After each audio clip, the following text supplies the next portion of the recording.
Today, let's set up the studio calendar for the new year.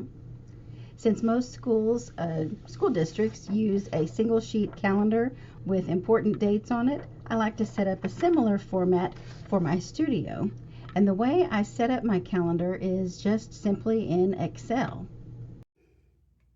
Okay, you may think this is silly because I know that I can screen record on my computer, but I'm doing this on my phone so that I can talk about it at the same time, and that's that's okay.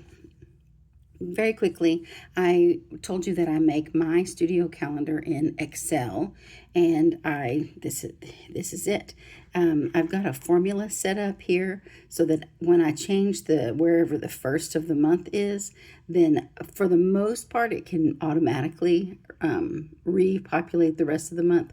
For example, just for grins, I'm going to change this to 2 and hit enter, and you see how all the rest of the days updated.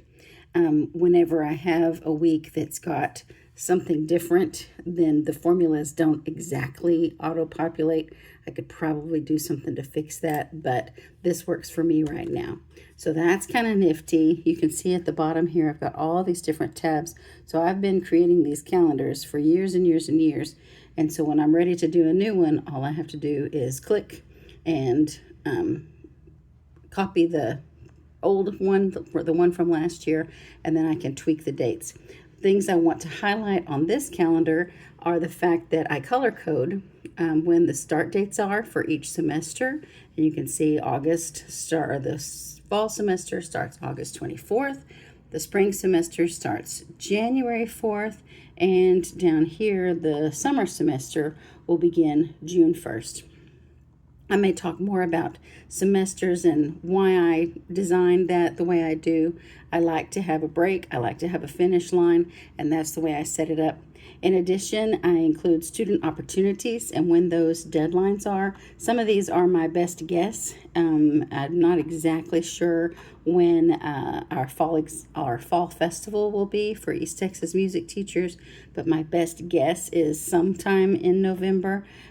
This gives parents at least the idea, and then they can tweak up or down once we get the full information. I also have, for sure, holidays blanked out on the calendar and listed here.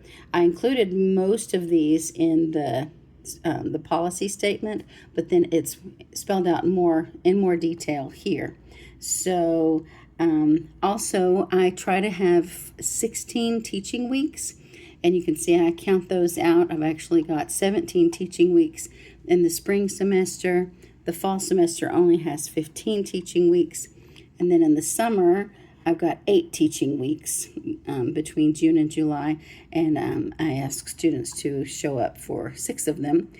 Tuition pays for 14 weeks per semester during the school year. When I print this out, I of course don't include the weeks. I just clean it up and give my students a copy that looks like this. And that is how I take care of my studio calendar.